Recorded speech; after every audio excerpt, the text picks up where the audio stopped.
नमस्कार मित्रांनो, "तूही रे माझा मितवा" मालिकेच्या आजच्या भागामध्ये आता कोणीतरी आलेलं असतं, दरवाजा वाजवत असतं. त्याच वेळेला पटकन ईश्वरी ही अर्णवशी बोलता बोलता बाजूला जाऊन लपते. तेव्हा अर्णव म्हणतो की "मी सिंदूर चल खाली." तेव्हा मग ती म्हणते की "वेड वगैरे लागलाय की काय तुम्हाला? अशा अवस्थेत मी अजिबात खाली येणार नाहीये." तेव्हा मग तो म्हणतो की "मी सिंदूर अगं त्यात काय एवढं?"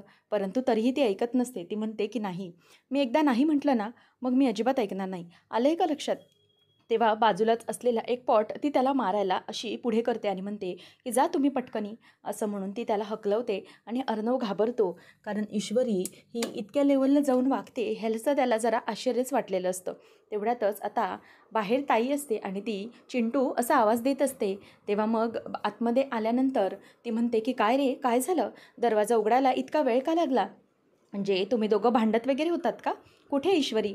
तेव्हा मग तो म्हणतो की "ताई, मी थोड्याच वेळात येतो खाली, तू पुढे हो." तेव्हा मग ती म्हणते की "अरे तसं नाही चिंटू, म्हणजे काय झालं आहे नक्की? तू तिच्याशी नीट तर वागतोय ना? तू खरंच ज्या प्रकारे वागतोस ना, इतका रागात, इतक्या विचित्र रागात, की मला ना काळजीच वाटते अरे तिरी. ती बिचारी नवरी रुसली वगैरे तर नाही ना? बघू दे जरा मला." तेव्हा ईश्वरी तिथे अगदी बिचारं तोंड करून बसलेली असते आणि अर्णव म्हणतो की "ताई, हे बघ असं काही नाही आहे. मी तिला काहीच बोललेलो नाही आहे. आणि हो, ती ती आहे, तू नको काळजी करूस, आम्ही येतो काही वेळात खाली." मग त्यावर ताई म्हणते की "पण काय प्रॉब्लेम काही काही विचित्र नाही आहे ना? म्हणजे तुम्ही भांडला तर नाही आहेत ना एकमेकांशी?" तेव्हा तो म्हणतो की "नाही ताई, आम्ही अजिबात भांडलेलो वगैरे नाही आहे." आता मग त्याचा वैतागलेला सूर पाहून लगेच अंजली म्हणते की "बरं ठीक आहे, सगळेजण खाली वाट पाहताय, लवकर या." तेव्हा मग तो म्हणतो की "हो, येतो आम्ही लगेचच." आणि मग तो दरवाजा पुन्हा बंद करून घेतो आणि ईश्वरी आता वैतागलेली असते. कारण ताईने याच्यात बघितलं तर तिला काय वाटेल याची अवस्था आता तिला कळत असते. त्यावेळेला आता अर्णव हा ईश्वरीकडे बघत असतो. त्याच वेळेला पुन्हा एकदा ईश्वरी जे ते स्टॉप असतं किंवा तिने जे हातात घेतलेलं असतं ते त्याला मारायला पुन्हा करत असते. आणि अर्णव आता डोक्याला हात लावून घेतो आणि तिच्याकडे बघतच राहतो. नंतर मग आता राकेश आलेला असतो आणि तो म्हणतो की "अहो, असं काय करताय? म्हणजे मला हे विधिवत लग्नाचं कसं माहिती? म्हणजे मला बाहेर मगाशी नम्रताजी दिसल्या ना जाताना, ईश्वरीजींसाठी सुटकेस घेऊन निघाल्या होत्या त्या. तेव्हा त्यांच्याकडून ऐकलं मी सगळं पुढे काय घडलं ते आणि त्यांनीच मला सगळं सविस्तर सांगितलं. पण खरंच काकू मला हे पटलं नाही." तेव्हा ईश्वरीची आई म्हणते की "हो राकेशजी, मला समजू शकतो तुमचा राग, परंतु हे बघा, हे जे काही झालं आहे ना, ते आता त्याबद्दल आपण काहीच करू शकत नाही आहोत. हे घडून गेलं आहे, मला माहिती आहे." तेव्हा मग राकेश म्हणतो की "अहो, असं कसं म्हणताय तुम्ही? ईश्वरीजी त्या नराधमाच्या तावडीत सापडल्यात, हे का समजत नाही आहे तुम्हाला? अहो, आमचं लग्न ठरलं होतं, इतकं छान सगळं व्यवस्थित होत होतं. देवाच्या दर्शनाला निघालो होतो मी आणि अचानक एक दानव आमच्यामध्ये आला आणि तो माझ्या बायकोला माझ्यापासून तोडून घेऊन गेला हो. त्या ईश्वरीला तो घेऊन गेला आणि खरंच हे सगळं कसं सहन करू? मला खरंच कळत नाही आहे. त्या अर्णवने ना हे सगळं मुद्दाम केलं आहे, मला माहिती आहे ना. थोड्या वेळासाठी मी बाजूला काय गेलो, त्याने माझ्या बायकोच्या गळ्यात मंगळसूत्र घालून मोकळं मीडियासमोर जाहीर करून टाकलं. हे सगळं ना मी सांगतो त्याने मुद्दाम घडवून आणलेलं आहे. मला तरी वाटतंय की हे सगळं मुद्दाम घडवतोय तो. त्याच्यावर प्लीज तुम्ही विश्वास ठेवू नका. तो मुलगा चांगला नाही आहे. तो खरंच खूप मॅनिप्युलेट आहे आणि ते आपल्या ईश्वरीला व्यवस्थित जगू पण देणार नाही. खरंच मला ना या सगळ्याचा खूप त्रास होतोय. नाही, नाही, मला ना हे सहनच होत नाही आहे की ईश्वरीजी कोणत्या त्रासात जगतील ते." तेव्हा आता लगेचच सुप्रिया म्हणते की "अहो राकेशजी." तेव्हा तो म्हणतो की "पण मी कसं सहन करू हे सगळं? मला तरी वाटतंय की ईश्वरीजींना त्याच्या तावडीतून सोडवलंच पाहिजे लवकरात लवकर." तेव्हा मग सुप्रिया म्हणते की "हे बघा, असं तुम्ही काही चुकीचं समजू नका. आता इशूने लग्न केलं आहे त्या घरात आणि इशू आता त्या घरची सून आहे, राजेश शिर्केंची सून आहे आणि ते आम्ही आता ॲक्सेप्ट केलं आहे. त्यामुळे मलाही वाटतंय की तुम्ही लवकरात लवकर हे स्वीकारावं. कारण राकेशजी कसं असतं ना, काही गोष्टी या घडायच्याच असतात. आपल्याला माहीत नसतं की कसं असतं. आपण आता असं म्हणायला हवं, या सगळ्यातून आम्हाला इतकंच कळलं आहे की ईश्वरी आणि अर्णव यांची जोडी ही दोघांचीही जमायचीच होती आणि देवाने त्यांची लग्नगाठ बांधलीच होती आणि त्यामुळे त्यांचं लग्न घडलं. कसं घडणार होतं, काय घडणार होतं, हे आपण कोणालाही माहीत नव्हतं. परंतु ते घडायचं, ते घडून गेलं आहे. आणि तुम्हाला राकेशजी मी रिक्वेस्ट करते हात जोडून की प्लीज तुम्ही असं चिडू नका आणि या गोष्टी तुम्ही अशा मनाला लावून घेऊ नका आणि हा विषय आता तुम्ही सोडून द्या. कारण ईश्वरी आता त्या लग्न घरून घरात गेली आहे. आता राजेश शिर्केंची सून आहे ती. तेव्हा असं म्हणून ती रिक्वेस्ट करत असताना मनातल्या मनातच राकेश तिच्याकडे बघून बोलत असतो की "सोडून देऊ? काय वाट बघ सोडून द्यायला. काय इतकी वर्ष, इतके दिवस मागे मागे करत होतो ते काही सोडून देण्यासाठी नाही. अजिबात सोडून देणार नाही मी." तेव्हा मग राकेश पुन्हा बोलू लागतो की हे बघा, तुम्ही जे काही म्हणताय ते ठीक आहे, परंतु आपल्या हातात आणखी एक पर्याय आहे. आपण एक काम करूया, आपण ना ईश्वरीजीला त्याच्या तावडीतून सोडवूया. आपण हवं तर पोलीस कंप्लेंट करूया की जबरदस्ती आपल्या ईश्वरीसोबत त्याने लग्न केलं आहे म्हणून. हवं तर आपण असं सगळं करू शकतो. ईश्वरीला कायमचं त्या घरातून सोडून इथे आणूया आपण. तेव्हा जयू आत्या म्हणते की हो राकेशजी, तुमचं म्हणणं ना अगदी पटतंय मला. अगदी तुम्ही म्हणतोय तसंच करूया आपण. आपण ना चालेल, ईश्वरीला इथे पुन्हा आणूया आणि हे सगळं करूया. तेव्हा राकेश म्हणतो की हो ना आत्या, तुम्हाला पटलं ना, असंच करूया आपण. तेव्हा लगेच सुप्रिया म्हणते की अहो राकेशजी, पण हे सगळं करण्याची गरजच काही आहे. ईश्वरी जर स्वतःहून काही म्हणत असेल, तिला स्वतःहून या घरात त्रास झाला असेल तर मग ठीक आहे ना, पण ती जर स्वतःहून काही बोलत असेल तर नव्या मुलीचा थाटलेला संसार मोडणं हे मला तरी जमत नाही आहे. म्हणजे ती लग्न करून त्या घरात गेली आहे, विधिवत लग्न झालं आहे त्यांचं. मग या गोष्टी असं सोडणं मला बरोबर वाटत नाही आहे. जर इशू म्हणाली तर वेगळी गोष्ट, परंतु आपण स्वतः तिचा संसार तोडणं हे मला योग्य वाटत नाही. तेव्हा मग तो म्हणतो की अहो काकू, ईश्वरीजी स्वतः बोलणार आहेत का? माहिती आहे ना तुम्हाला त्या कशा आहेत म्हणून. तेव्हा लगेच आता राकेश नाटक करत करत संजयजवळ जातो आणि म्हणतो की बाबा, तुम्हाला माहिती आहे ना कसं आहे ते, ईश्वरीजी ना तिकडे सेफ नाही आहेत हे समजतं आहे मला. कारण कसल्या वातावरणात आहे हे सगळं घर तिथे मला माहिती आहे. ते लोक कसे असतात ते. त्यामुळे मला एकच वाटतं आहे की आपण पोलीस कंप्लेंट करूया आणि त्या अर्णवराजे शिर्केवर आपल्या ईश्वरीजींचं अपहरण केल्याचा आरोप करून त्यांच्याशी लग्न करून घेतलं. किडनॅपिंग आणि त्याचप्रमाणे लग्न, बळजबरीने लग्न, हा आरोप आपण त्यांच्यावर लावू शकतो आणि कायमचं ईश्वरीजींना सोडवून आपण आपल्या घरी नक्कीच आणू शकतो, असं आता ती बोलायला लागते. त्यावेळेला खरं तर हे सगळं संजयला अजिबातच पटलेलं नसतं आणि मग राकेशला पटकनच सुप्रिया बोलून दाखवते की नाही राकेशजी, प्लीज असं तुम्ही बोलू नका. आणि ईश्वरी हे खरं तर लग्न तोडायला निघाली होती, परंतु तिच्या बाबांच्या संमतीनेच तिने हे लग्न त्यांनी टिकवायला सांगितलं आहे. त्यामुळे राकेशजी, तुम्ही प्लीज असं कोणतंही चुकीचं पाऊल उचलू नका, ज्याने ईश्वरीला किंवा तिच्या सासरी कोणताही त्रास होईल. म्हणूनच मला आता एवढंच वाटतं आहे की हे लग्न आपण स्वीकारायला हवं. किती काही झालं तरीही आम्ही दोघं आईवडिलांनी हे तिचं लग्न स्वीकारलेलं आहे. कारण कोणत्याही परिस्थितीत झालेलं आहे तरीही ते लग्न आहे, देवाब्राह्मणांच्या साक्षीने केलेलं लग्न. आणि आम्ही दोघं आईवडिलांनी तरी या लग्नाला होकार दिलेला आहे आणि या परिस्थितीत का होईना, परंतु आम्ही त्या दोघांचाही जोडा स्वीकारला आहे. आमच्या ईश्वरीचं लग्न अर्णवसोबत आम्ही मान्य केलं आहे. त्यामुळे प्लीज आता कोणत्याही प्रकारचं विघ्न यामध्ये आणू नका, असं म्हटल्यावर आता तिथून समोर संजय देखील अगदी डोळे बंद करून सुप्रियाला होकार दर्शवतो. म्हणजेच ती जे काही बोलते ते बरोबर आहे असं तो डोळ्यांनीच इशारा करून दाखवतो. नंतर मग राकेशची बोलतीच बंद होऊन जाते. कारण या जर आईबापांनीच होकार दिला तर मला आता काय बोलायचं आहे असा प्रश्नच त्याला पडलेला असतो. तो म्हणतो की बरं ठीक आहे, तुम्ही जर ठरवलं असेल तर मग मी आता काय बोलणार ना, असं म्हणून तो आता मुद्दामच चिडलेला राग घेऊन असा तिथून निघून जात असतो. त्याच्या मागे मागे त्याच्या मागे मागे जयू अहो राकेशजी असं करून धावते. नंतर मग आता अंजली ही खाली येते. तेव्हा मामा म्हणतो काय झालं. तेव्हा ती म्हणते की कुठे काय झालं, मला खरंच खूप टेन्शन आलं आहे. हा चिंटू, दोघंजणही ना काहीच बोलत नव्हते. म्हणजे ईश्वरी पण तिथे नव्हती, खरं तर कुठे होती काय माहिती. मला या चिंटूची भीतीच वाटते. तू म्हणत होतास मामा की आपण सगळं नॉर्मल ठेवण्याचा प्रयत्न करू, परंतु या चिंटूचं काय करायचं. त्याचा हा चिडलेला स्वभाव नक्की काय करेल ना, तो काहीच याचा नेम सांगता येणार नाही बाबा. खरंच मला तर खूप टेन्शन येतं त्याचं. कसं करायचं, काय करायचं. आता हे लग्नानंतरचे खेळ पण आपल्याला खेळायचे आहेत. तेव्हा मग आता लगेचच मामाला ती म्हणायला लागते की मामा, जर ईश्वरी रुसली असेल तर, म्हणजे चिंटू आणि तिच्यात जर वाद झाले असतील तर. तेवढ्यातच मामी येते आणि म्हणते की वाद कसले, अगं वाद झाले ना तरी काय करणार नाही ती मुलगी. तसं पण त्या मुलीला फक्त या घरात यायचं होतं, बाकी काही नाही. पैशांसाठी तिला या घरात यायचं होतं. ती काय इथून सहजासहजी जाणाऱ्यातली नाही आहे. बघ तू, मी सांगते ती काही इथून जाणार नाही आहे, काळजी नको करू. तेव्हा लगेच मामा म्हणतो की वल्लरी, आलीस तू, म्हणजे आल्या आल्या असं वाईट बोलायला सुरुवात केलीच पाहिजे का? प्रत्येक वेळेला हे असं बोलणं गरजेचंच असतं का? असं तो तिला आता बोलून दाखवतो. तेव्हा वल्लरी म्हणते की बघा, तुम्ही लक्षात घ्या, मी तुम्हाला सांगत होते की ती मुलगी योग्य नाही आपल्या अर्णवसाठी, परंतु आता एक एक गोष्ट तिची तुम्हाला समजत जाईल आणि तुम्ही हे जे काही वागताय ना त्याच्यासाठी हे सगळं चुकीचं आहे आणि ती मुलगी ही अजिबात योग्य नाही आहे हे मी चांगलंच जाणते. अहो, एक नंबरची संधी साधू आहे ती मुलगी, संधी साधू. आता या घरातला पैसा बघून तिने अर्णवसोबत लग्न करून घेतलं आहे.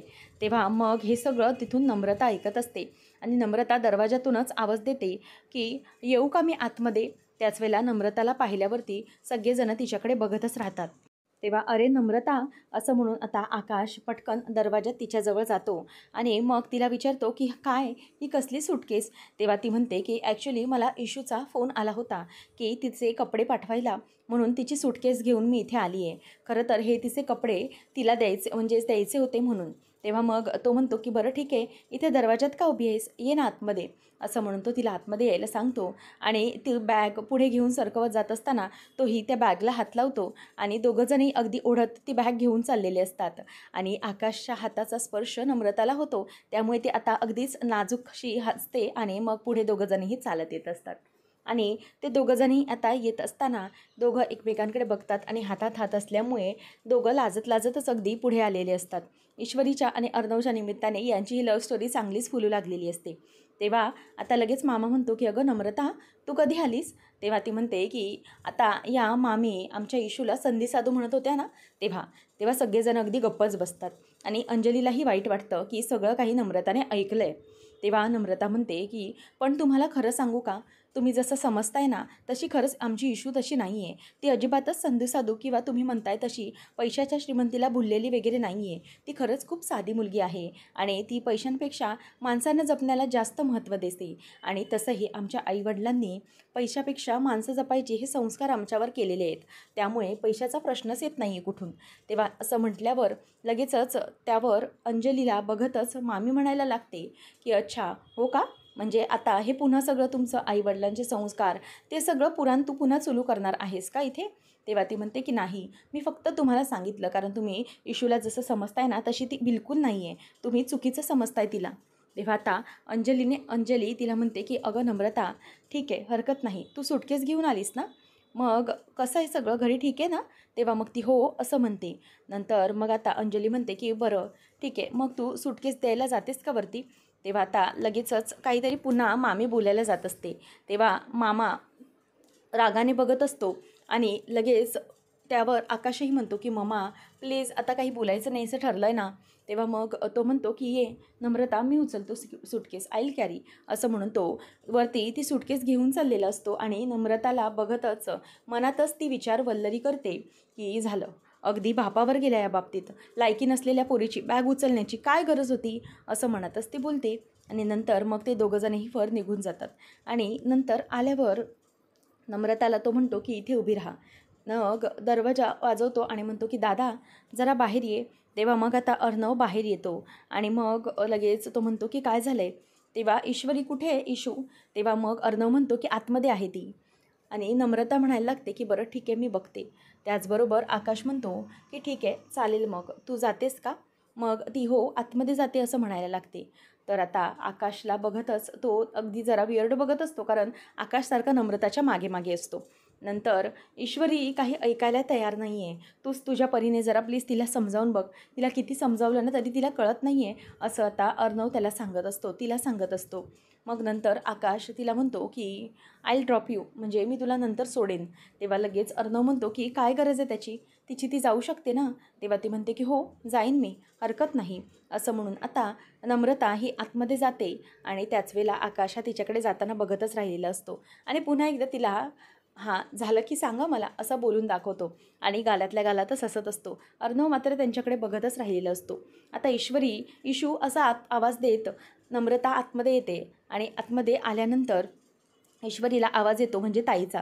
आता ती पटकनच तिथे जाते आणि ताई तू कधी आलीस गं असं म्हणून आता ती तिला पटकन येऊन मिठी मारते. आणि इशूला ती म्हणते की अगं हो इशू शांत हो, काहीच होणार नाही आहे, अगं शांत हो, का रडतेस तू. तेव्हा ती म्हणते की ताई मला खरंच खूप कंटाळा आला इथे, मला ना इथे राहायचं नाही आहे, नको वाटतं आहे मला इथे, प्लीज घरी जाऊया. तेव्हा मग इशूला नम्रता म्हणते की अगं वेडी आहेस का तू, हे असं काय बोलतेस तू. अगं आता लग्न झालं आहे तुझं आणि कशाला काळजी करतेस, सगळं व्यवस्थित आहे आणि नको चिंता करूस तू इतकी. आणि हे काय घातलं आहेस तू, खरंच खूप छान दिसते, सुंदर दिसतेस यात तू. तेव्हा ती म्हणते की काय सुंदर, कशी दिसते बघ गबाळी याच्यामध्ये.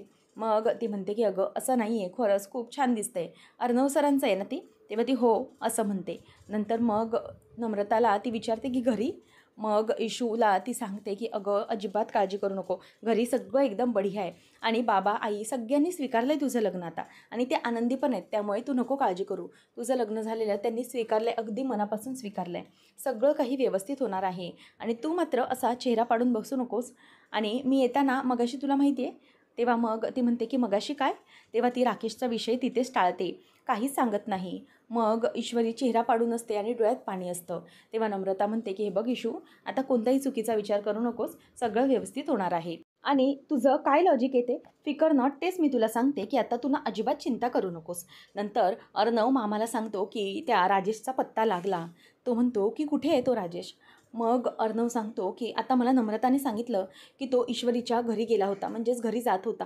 तेव्हा आता मामा म्हणतो की एवढी मजल त्याची, ठीक आहे चालेल, आता तो काहीतरी खोमखुमी करण्याचाच प्रयत्न करणार. आपण एक काम करूया, मी आता माझ्या माणसांना फोन करतो, तो जिथे असेल ना तिथूनच त्याला उचलायला सांगतो. म्हणजे कसं आहे, त्याचा पत्ता लागला आहे तर लवकरच आपल्याला त्याची खबर समजेल. मग आता मामा म्हणतो की चल मी बघतो आता त्याचं काय करायचं ते. तो फोन लावत बाजूला जातो. नंतर आता इथे खेळण्याची वेळ सुरू झालेली असते. ईश्वरीला नमुने व्यवस्थितपणे समजावलेलं असतं. नंतर आकाश म्हणतो की ताई हे काय आहे प्लीज मला सांगशील का? त्यावेळेला अंजली म्हणते की थांब जरा, सगळेजण येऊ दे मग कळेल हा तुला काय खेळ आहे तो. तेवढ्यात आकाश आवाज देतो की दादा ईश्वरी चला चला सगळेजण चला, मॉम डॅड सगळे या प्लीज, इथे सगळेजण आम्ही तुमची वाट बघतोय, असं म्हणून तो सगळ्यांना आवाज देऊन बोलवत असतो.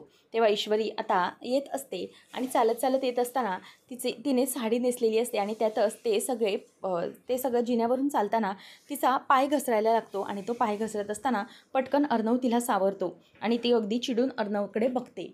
त्यावेळेला अर्णव तिला बघून म्हणतो की स्टेअर आहे, इथून तू घसरणार होतीस ना म्हणून तुला सपोर्ट दिला, दॅट्स इट, असं म्हणून आता तो पुन्हा एकदा खाली उतरत असतात. आणि मग ईश्वरी पण अगदी त्याच्याकडे चिडून लुक देत खाली उतरत असते. सगळेजण आता त्यांच्याकडे बघतच राहिलेले असतात. नम्रता, अंजली आणि आकाश सगळे हसत त्यांच्याकडे बघत असतात. आता ईश्वरी पुन्हा एकदा खाली उतरत असते आणि खाली उतरत असताना पुन्हा एकदा तिचा तोल जाणार असतो. तेवढ्यातच पटकन ती अर्णवचा हात धरते आणि अर्णवचा हात धरल्यावर अर्णव देखील तिच्याकडे आता बघतो. म्हणजे आता मी काही तुझा हात धरलेला नाही आहे, परंतु तूच माझा हात धरलायस, असं लुक तो तिला आता देत असतो. आणि ईश्वरी पण अगदी त्याच्याकडे बघतच राहिलेली असते. तेव्हा मग खाली दोघंजणही उतरतात. चला लवकर सुरुवात करायची असं अंजली बोलावते आणि नंतर अंजली ईश्वरीला म्हणते की ईश्वरी खूपच सुंदर दिसत आहेस तू. त्यावर ईश्वरी आता काहीच बोलत नाही, ती फक्त थोडीशी हलकी स्माईल देते. मग आता ती म्हणते की आजी आली आहे का? सगळेजण आले की आपण खेळायला सुरुवात करूया. तेव्हा मामा म्हणतो की हे बघ आली, आई आली. आणि तेव्हा आजी येते आणि ती तिथे फक्त आता मागे बसून राहते. ती त्यामध्ये काहीच पुढे पुढे करत नाही. आणि आता आई आल्याबरोबर लगेचच मामा खुश होतो आणि म्हणतो की अंजली अगं आई आली आहे बरं का. तो आता एकमेकांना खूप खुश होऊन बघतात. तेव्हा लगेच आता अंजली आई आल्याबरोबर वल्लरी पण येते. आता वल्लरी आल्याबरोबर आकाश म्हणतो की चला मॉम पण आली आहे. तेव्हा ती म्हणते की हो आली आहे, बघायला खेळ आली आहे, म्हणजे लग्न अगोदर लग्न व्यवस्थित झालेलं नसतानाही लग्नानंतरचे खेळ कसे रंगतात ते बघायचेत मला. तेव्हा मामा तिला बोलून दाखवतो की वल्लरी आलीस तू, खरंच खूप बरं केलं, परंतु आजच्या दिवस जरा तुला ते तोंड बंद करायला जमेल का? म्हणजे काही बोलली नाहीस ना तरी चालेल, असा टोमणा तो पटकन तिला मारतो. तेव्हा गालातल्या गालातच आता आकाश हसायला लागतो.